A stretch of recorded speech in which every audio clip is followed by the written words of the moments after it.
ចូលព្រៃដកផ្កាចំហួយទីរាយបងគ្នាដល់រដូវកាលឡើយនិយាយទៅឆ្នាំទៅណាខ្លះបានមើលវីដេអូរបស់ខ្ញុំដកផ្កាចំហួយថាដល់ម៉ោងដល់ពេលវេលាទីរាយបងគ្នាសារតែមួយថ្ងៃនេះមួយរយៈគឺភ្លៀងមករហូតហ្មងបងគ្នាភ្លៀងមកឡើងទឹកដកដល់ពេលអញ្ចឹងផ្កាចំហួយចាប់ផ្ដើមដុះមករហ័រហឹបនេះអូយបងប្អូនគ្នាសប្បាយដែរដកខ្លាំងមែនតើហ្មងហើយសម្រាប់ផ្កាចំហួយនេះយើងយកទៅហូបជាមួយបុកអំបិលជាមួយទឹកគ្រឿងជាមួយអីយេពីមហាឆ្ងាញ់ហើយសម្រាប់ការហូបគឺគេហូបអាកំពុំអាចាយនេះគេហូបទេប៉ុន្តែខ្ញុំដកបង្ហាញបងប្អូនមើលអញ្ចឹងណាបងប្អូនគ្នាអូនេះអាកំពុំចេញនិយាយថាផ្អែមហ្មងបងប្អូនគ្នាអើយបានត្រឹមតែផ្កាចំហួយទេបានទាំងប្រះស្វាទេបងប្អូនគ្នាអានេះគេហៅថាប្រះស្វាហ្នឹងក៏ហូបលក់ឆ្ងាញ់គ្នាដែរច្រប់ជ្រួយហើយនិយាយទៅខ្ញុំទៅនឹងមិនក៏ភ្លៀងទៀតតាមផ្លូវអាទិសទៅដឹងហើយបងប្អូនគ្នាថាសិតតែទឹកហ្មងខ្ញុំជិះចេញពីហ្នឹងមកខ្ញុំរកកន្លែងបេះកន្លែងផ្សេងទៀតអញ្ចឹងដោយសារតែវាដោះមកកន្លែងសូវច្រើនប្រហែលទេយើងដើរផ្សំតែបន្តិចចឹងបងប្អូនគ្នា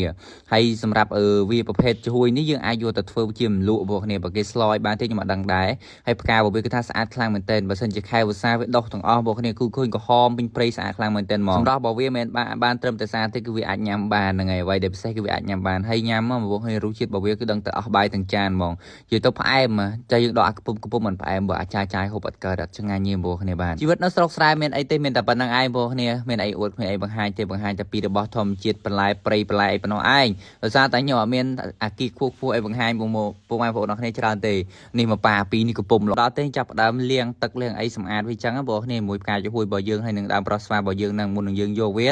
ទៅលក្ខណៈថាធ្វើមកហូបចឹងណាបងប្អូនគ្នាដល់យើងលាងទឹកលាងអីស្អាតទៅយើងចាប់ផ្ដើមអាហារគ្រឿងក្រូរបស់យើងនេះគ្រឿងក្រូរបស់យើងមានដូចជាត្រីកុលអីចឹងណាដោយសារថ្ងៃនេះខ្ញុំយកមកធ្វើបែបភេទផុកឆៅចិញ្ច្រាំបងប្អូនគ្នាបើសិនជាបងប្អូនគ្នាចង់ហូបមួយទឹកគ្រឿងក៏បានដែរប៉ុន្តែខ្ញុំចូលចិត្តហូបបែបឆៅជិះវិញឆ្ងាញ់ជាដល់ផ្សែផ្សំប្រម៉ូជីរបស់យើងម្ទេសខ្ទឹមគល់ក្រេរបស់យើងប្រមូលមកគ្រប់គ្រឿងមកចាំយើងធ្វើការកញ្ច្រាំសម្រាប់ប្រហុកខ្ញុំអត់សូវដាក់ច្រើនទេដោយសារខ្ញុំហូបតែម្នាក់ពីរនាក់ប៉ុណ្ណោះឯងបងប្អូនគ្នាអញ្ចឹងខ្ញុំខ្លាចអត់ហូបអត់អស់ខ្ញុំស្ដាយការកញ្ច្រាំប្រហុករបស់យើងហ្នឹងឲ្យម៉ត់ទៅបងប្អូនគ្នាបន្តទៀតប្រហុកយ៉ាងម៉ត់ហ្នឹងចាប់ផ្ដើមដាក់ខ្ទឹមដាក់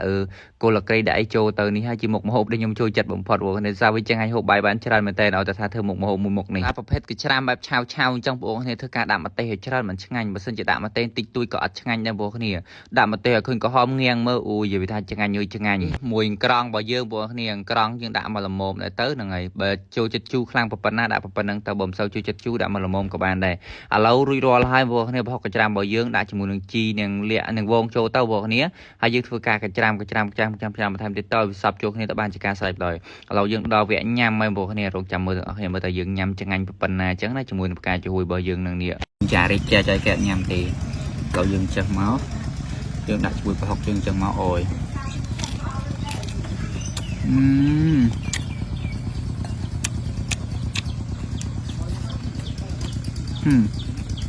អញ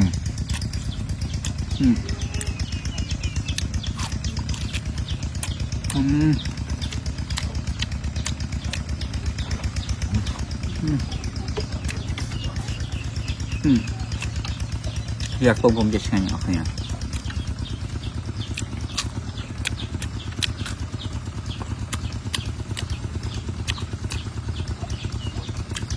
សាស្ត្រខាងយើងស្ងោរ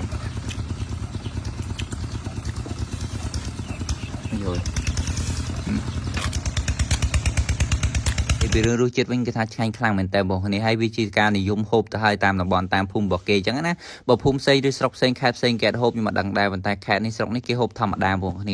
វាជាទំនៀមទម្លាប់ប្រពៃណីការហូបរបស់គេមិនដឹងដែរបងប្អូនខ្ញុំមកនៅបាត់ដំបងខ្ញុំមិនដែរហូបដែរអាហ្នឹងប៉ុន្តែដល់ពេលខ្ញុំមកចេះនៅនេះខ្ញុំចេះហូបតាមអ្នកព្រះវិហារដែរទៅបងប្អូនហ្នឹងហើយ vlog របស់ខ្ញុំក៏មានច្រើនដែរមានតែប៉ុណ្្នឹងទេអរគុណច្រើនសម្រាប់ការទស្សនាវីដេអូនេះអ្នកដែលគាត់ចូលចិត្តវីដេអូបែបដើរព្រៃរបស់ខ្ញុំចូលចិត្តបែបដកម្ហូបដកបន្លែ vlog អីតាមព្រៃហ្នឹងកុំភ្លេចជួយ share អ្នកមួយផងខ្ញុំបានធ្វើវីដេអូថ្មីចែកជូនបងប្អូនគ្នាបានទស្សនាបន្តទៀតឲ្យស្គាល់ពីបន្លែធម្មជាតិអីចឹងណាបងប្អូនគ្នានិយាយទៅ follow page ខ្ញុំគឺអត់ខាតទេបងប្អូនគ្នាគឺបានតែការចំណេញស្គាល់របស់ធម្មជាតិស្គាល់បន្លែធម្មជាតិអីចឹងណាហ្នឹងហើយបាយជម្រាបលាចាំជួបគ្នាវីដេអូក្រោយបន្តទៀតណាបងប្អូនគ្នាកុំភ្លេចណា follow ឲ្យហើយទៅតែតិចទៀតហ្នឹងមានវីដេអូថ្មីចេញច្រើនហើយបាយអស់ហើយ